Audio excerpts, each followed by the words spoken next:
मैं माँ हूँ, धरती माँ। श्री विष्णु भगवान ने बड़े सुंदर ढंग से महाराज मनु को ये बताया कि जीवन का क्या महत्व है और मानव का अंत संभव है, जीवन का नहीं। जीवन निरंतर चलता रहता है। परंतु जब उन्होंने महाराज मनु से ये कहा कि जीवन की रक्षा करने के लिए वे नौका पर समस्त आवश्यक सामग्री और वस्तुएं अपने साथ ले जाएं, तो मैं सोच में पड़ गई। क्या श्री विष्णु भगवान ये कहकर महाराज मनु की परीक्षा ले रहे हैं? क्या वे ये जानना चाहते हैं कि मनु किन वस्तुओं और किस सामग्री को जीवन के लिए आवश्यक समझते हैं? सुमेरु पर्वत पर महाराज मनु जो कुछ अपने साथ ले जाना चाहेंगे वो क्या होगा?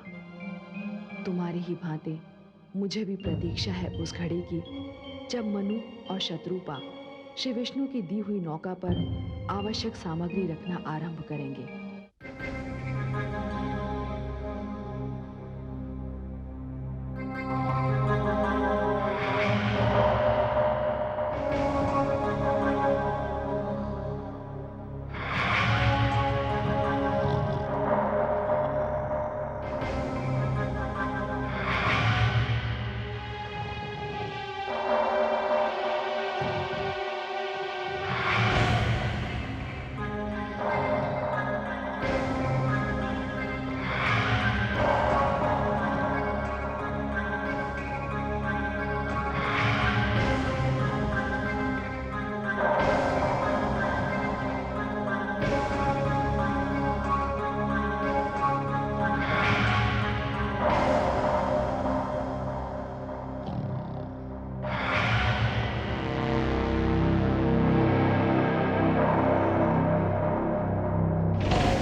अरे मूर्ख, वे चले गए।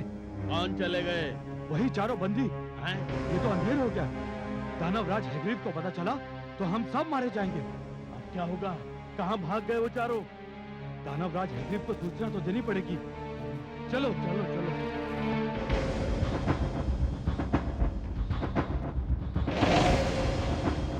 दुष्टों, मैं तुम्हारी जिह्वा खींच लूंगा। कहाँ गए वो चारों?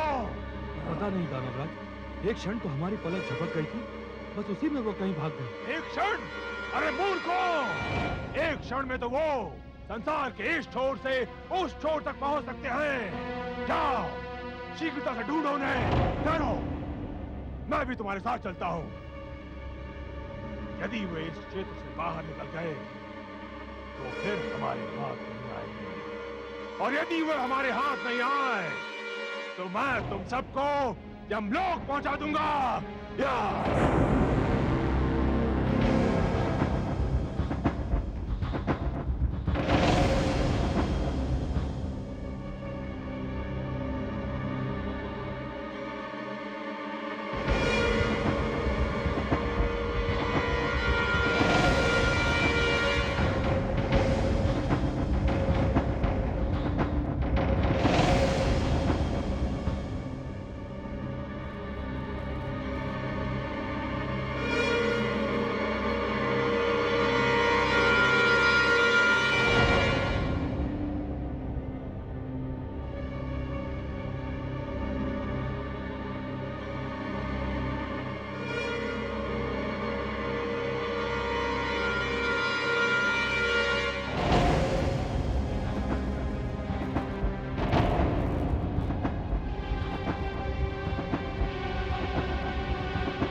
बहुत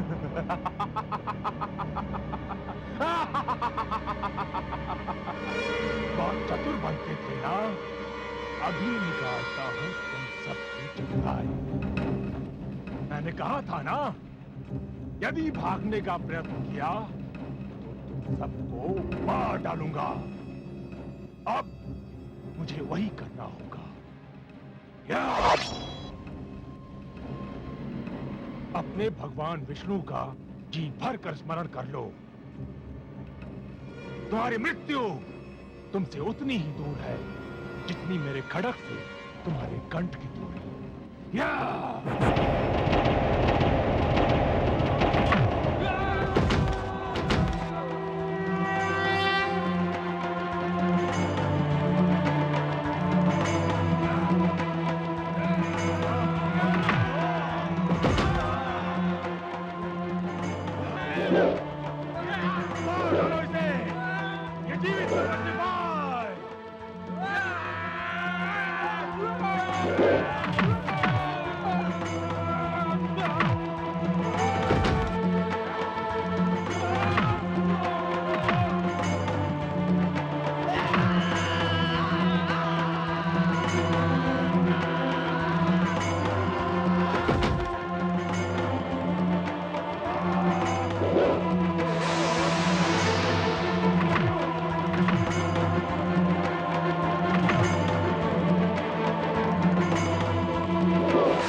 ये मेरे आप्त वचन मानव की धरोहर है हयग्रीव।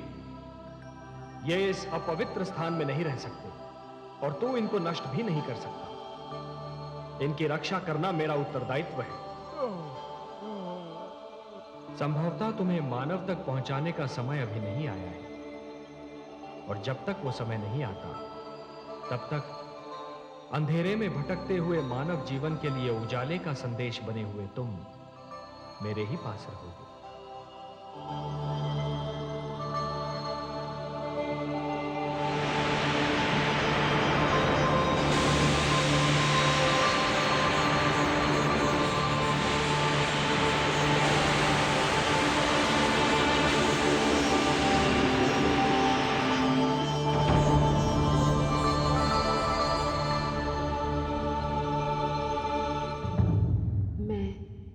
मां हूं, धरती मां। वेदों की रक्षा हुई, मैं धन्य हो गई। केवल इसलिए नहीं कि हयग्रीव का अंत हो गया, बल्कि इसलिए भी कि भगवान विष्णु ने मेरे निकट आकर मुझे विश्वास दिला दिया कि कोई तो है जिसे मेरी मानव जाति की, मानवता की चिंता है, जो किसी भी विपदा के समय हमारी रक्षा करता है। मैं आभारी हूं भगवान विष्णु की कि उन्होंने अपना वचन पूरा किया। उन्होंने वेदों का उद्धार करके मानव को वो ज्ञान कोश दिया जो आज भी मानव जीवन को सत्य का, धर्म का मार्ग बता रहा है। देखना यह है कि वेदों की रक्षा के उपरांत अब मानव की रक्षा कैसे होगी, क्योंकि यदि मानव ही ना होगा तो ज्ञान किसके काम आएगा।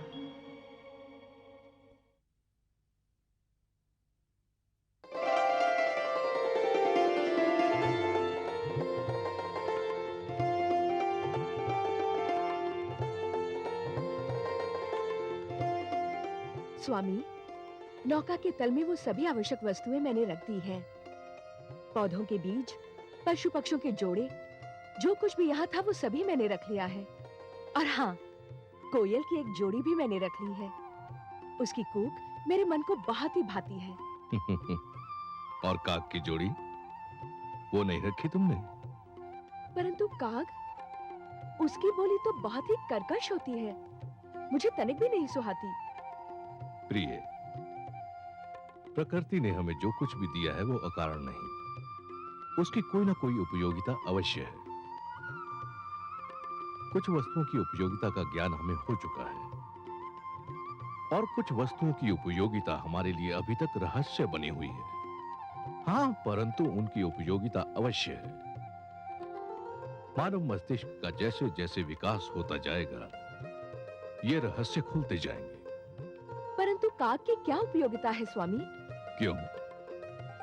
जब मैं कई कई दिन तपस्या करके घर लौटा तो तुम्ही ने कहा था कि तुम पहले से ही जान गई थी कि मैं आने वाला हूं। मेरे ये पूछने पर कि तुमने ये कैसे जाना, तुम ही कहती थी कि मुंडेर पर कागा बोला और तुम समझ गई कि मैं आ रहा हूं। तो काग की उपयोगिता तुम स्वयं मान चुकी हो। तब तो मुझे नौका में विषैले सर्प भी रखने होंगे स्वामी। अवश्य रखने होंगे देवी। कई ऐसे रोग हैं जिनकी औषधि विष है। क्या सर्प का विष कई रोगों की औषधि नहीं है? विषस्य विषौषधम। सुना नहीं? विष ही विष की औषधि है। हमारा कर्तव्य है कि इस जल प्लावन से जितना भी जीवन संभव हो बचा लें। वो सुंदर है या कुरूप, ये देखना हमारा कार्य नहीं। सुंदरता और कुरूपता तो हमारी दृष्टि का भेद है। तो आपका संकेत ये है कि सुखदायी वस्तुओं के साथ हमें दुखदायी वस्तुओं को भी बचाना होगा, पुष्प के साथ कांटे को भी ले जाना होगा। मेरा यही संकेत है देवी। कांटा चुभता है, दुख देता है, परंतु वही तो पुष्प की रक्षा भी करता है। रचनाकार की रचना के महत्व को समझने के लिए दृष्टि में उदारता होनी चाहिए। स्वार्थी दृष्टि मन और मस्तिष्क को छोटा बना देती है। पूर्णता के लिए आवश्यक है कि सृष्टि बहुरंगी हो। अनेकता में एकता ही तो जीवन का सौंदर्य है देवी। आप ज्ञानी हैं स्वामी, आपने मेरी आंखें खोल दी। मैं अभी अपनी भूल सुधार कर आती हूँ। ठहरो देवी। भूल का नाम लेकर तुमने मुझे भी मेरी एक भूल का स्मरण करा दिया। क्या आप भी नौका में कुछ रखना भूल गए हैं स्वामी? हाँ, मैं जीवन की सबसे बड़ी आवश्यकता को साथ लेना भूल गया हूं। किंतु क्या? मैं नौका में शिक्षा रखना भूल गया हूं। शिक्षा? हाँ देवी, हम अपने साथ शिक्षा ना ले गए तो नए जीवन, नई पीढ़ी को हम क्या भेंट देंगे? किंतु स्वामी, शिक्षा नौका में कैसे रखी जा सकती है? शिक्षा शिक्षक से मिलती है, और सृष्टि में सप्त ऋषियों से बड़े शिक्षक और कौन है? हमें इस जल प्लावन से जो कुछ बचाना है, उसमें शिक्षा को बचाना सबसे अधिक आवश्यक है। शिक्षा को बचाने के लिए हमें नौका पर सप्त ऋषियों को भी साथ लेना होगा। हाँ, और वे आपके भ्राता भी हैं, आपके कुटुंब के अंश और आपके परिवार के सदस्य। नहीं देवी, मैं उन्हें इसलिए नहीं बचाना चाहता कि वो मेरे भ्राता है। शिक्षक का महत्व परिवार के सदस्यों से अधिक होता है। मुझे सप्त ऋषियों के पास ब्रह्म क्षेत्र में जाना ही होगा। किंतु स्वामी, समय बहुत ही थोड़ा रह गया है। तुम चिंता न करो देवी, मैं उन्हें साथ लेकर सांझ तक लौट आऊंगा।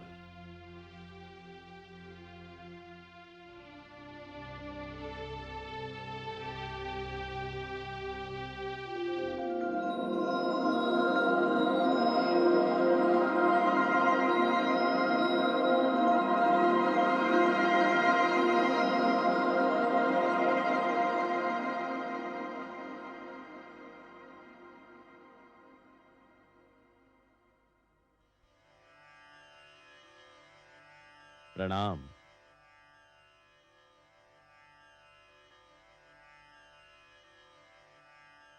इस अचानक ऋतु परिवर्तन का कारण मेरी समझ में नहीं आ रहा है। देखते ही देखते दृश्य बदल गया है। आकाश का रंग परिवर्तित हो गया है। हे वशिष्ठ देव, हम भ्राताओं में आप ही खगोल शास्त्र के सबसे महान ज्ञाता हैं। इस विषय पर तो आप ही प्रकाश डाल सकते हैं।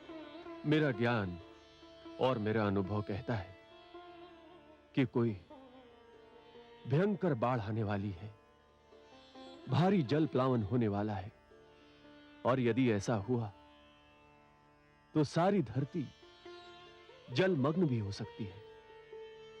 तो फिर हम क्या करेंगे? हमें तो धरती पर विद्या का प्रकाश फैलाने के लिए भेजा गया था। तो क्या हमारा भी अंत समीप है? हर आरंभ का एक अंत निश्चित है, और साधु जन वही होते हैं जो अंत का स्वागत उसी प्रकार करते हैं जिस प्रकार आरंभ का स्वागत किया जाता है। हमें जिसने जीवन दिया था, यदि वही हमारी मृत्यु चाहता है, तो हमें अपनी मृत्यु जीवन की भांति गले से लगानी होगी। परंतु हमारा कार्य तो अभी समाप्त नहीं हुआ है। हमें मानव को शिक्षा का ज्ञान देना है। ये सोचना हमारा कार्य नहीं है। हे वशिष्ठ देव, हम सब में आप ही श्रेष्ठ हैं। आपका मार्गदर्शन पाकर हम सब आगे बढ़ते हैं। तो फिर हमें योग समाधि लगाकर ध्यान मग्न हो जाना चाहिए। मृत्यु आए तो हमें अपना स्वागत करता पाए।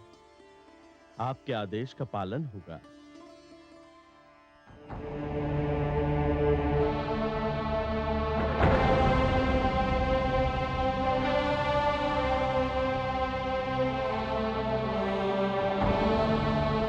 हे महान गण, अपना ध्यान तोड़िए, मुझे आपकी आवश्यकता है।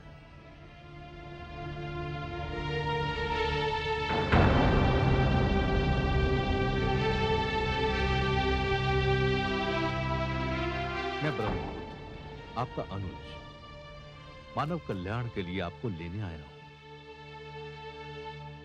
इस जल प्लावन के उपरांत जो जीवन आरंभ होगा, आप नहीं होंगे तो वो अंधकार में भटकने लगेगा। हे ऋषिगण,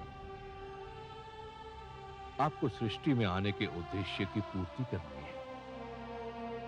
मानव जाति के लिए, जीवन के लिए आपका मेरे साथ चलना अनिवार्य है।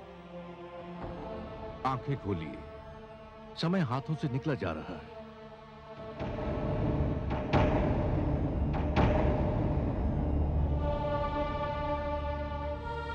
अनुज मनु, तुम? हां भ्राताश्री, शीघ्र उठिए। भयंकर जल प्लावन होने वाला है। मैं आपको लेने आया हूं।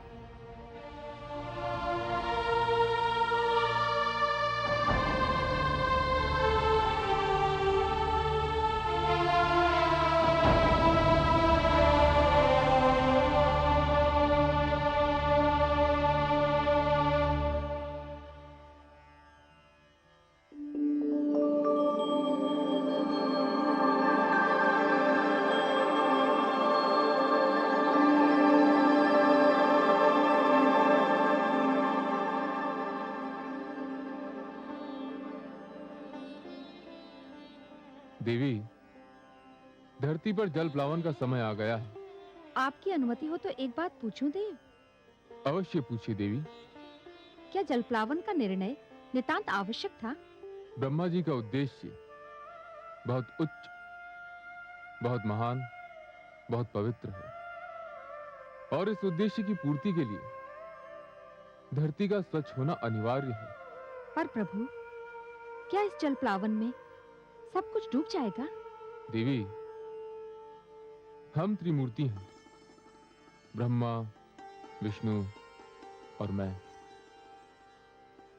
हम तीनों के अपने अपने कार्य क्षेत्र हैं और हमें से कोई किसी दूसरे के कार्य क्षेत्र में पग नहीं धरता। ब्रह्मा जी अपना कार्य कर चुके हैं, अब मैं अपना कार्य करने जा रहा हूं। इस जलप्लावन में क्या डूबेगा और क्या बचेगा, इसका ज्ञान तो केवल श्रीहरि विष्णु को है, क्योंकि ये उनका कार्य क्षेत्र है। पर प्रभु, इसके उपरांत होगा क्या? उसके उपरांत सब कुछ शांत हो जाएगा। परंतु देवी, ये सब प्रश्न आप क्यों पूछ रही हैं? आपके सहयोग से ही तो मैं यह कार्य करूंगा। मैं कुछ समझी नहीं देव। आप मेरी प्रेरणा हैं। आपसे शक्ति पाकर ही मैं हर कार्य करता हूं। मैं आपको कैसे शक्ति दूंगी प्रभु? मेरे भीतर समाकर। तनिक इस कैलाश को भी तो अर्धनारीश्वर का रूप देख लेने दीजिए। जो आज्ञा प्रभु।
मत्स्य के रूप में आऊंगा। तुम इस नौका को मेरे सींग से बांध देना।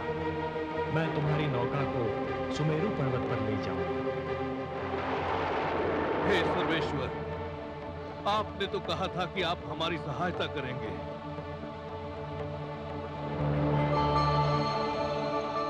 शांताकारं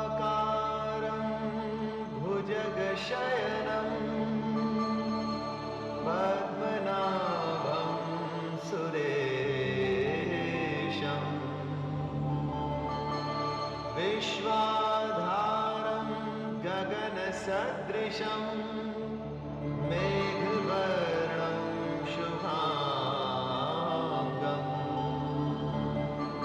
लक्ष्मीकान्तं कमलनयनं योगिभिर्ध्यानगम्यं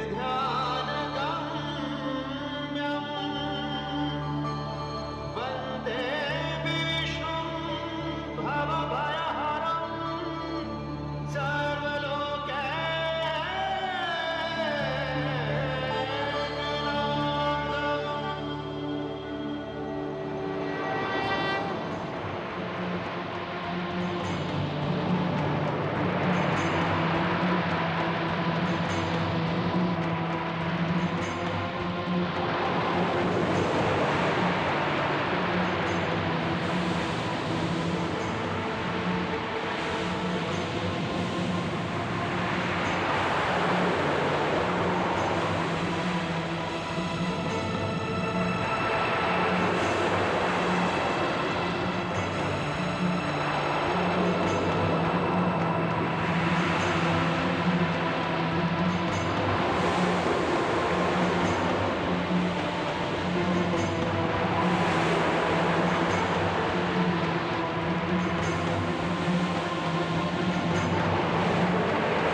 स्वामी, यहाँ तो कुछ भी नहीं है। एकदम निर्जन स्थान लगता है। ऐसा मत कहो देवी, यहाँ हम हैं और यहाँ वो है जो कण कण में रमते हैं।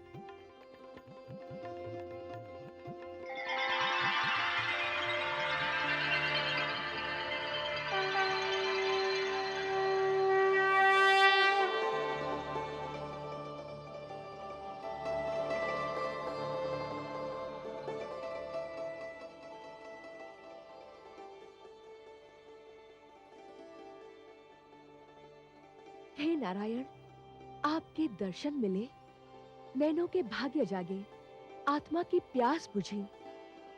इस क्षण के आगे जीवन का हर एक क्षण तुच्छ है।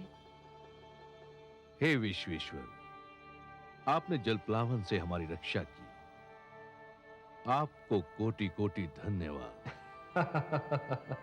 हे मनु, इस भयंकर जलप्लावन में शिक्षा और गुरु की रक्षा करने में जो तुमने तत्परता दिखाई, वो भी सराहनीय है।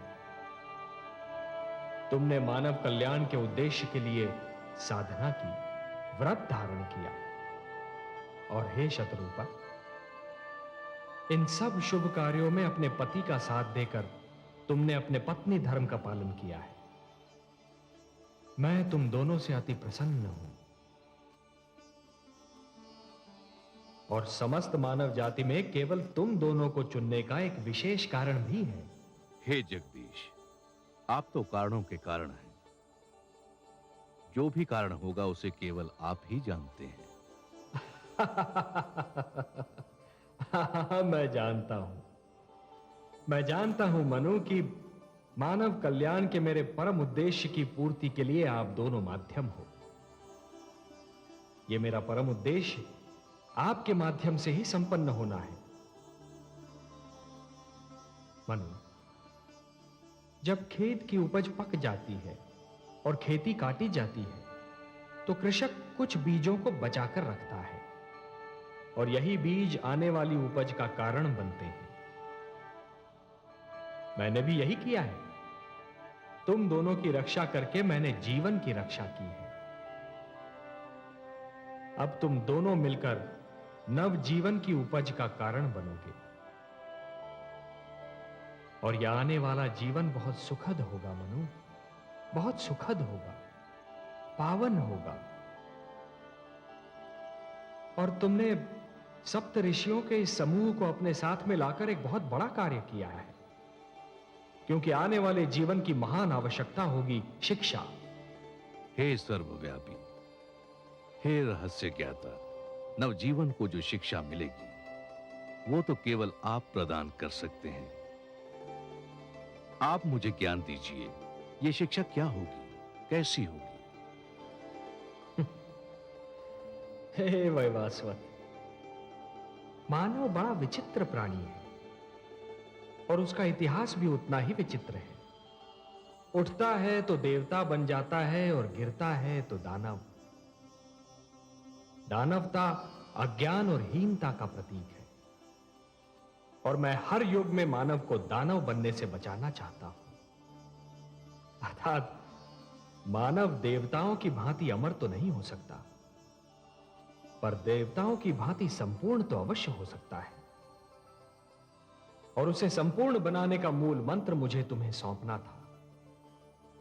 और इसीलिए जलप्लावन से रक्षा के लिए मैंने तुम दोनों को चुना है। हे जगदीश्वर, आपको कोटि कोटि धन्यवाद। हे लक्ष्मीपति, आपकी जय हो। मैं तुम दोनों को यह उपहार सौंपता हूं जो समस्त मानव जाति की धरोहर है।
ये मेरे आप्त वचन है, ये मेरे वेद हैं, ये ऋग्वेद है।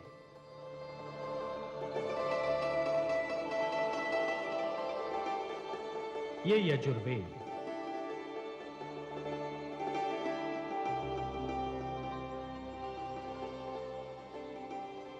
ये सामवेद है और ये अथर्ववेद।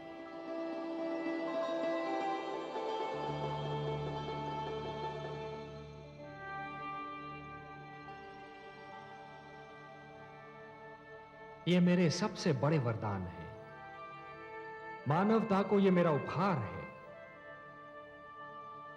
ये मेरे आप्त वचन तुम्हें और तुम्हारे उपरांत आने वाली हर पीढ़ी को जीवन के नियमों का ज्ञान देंगे।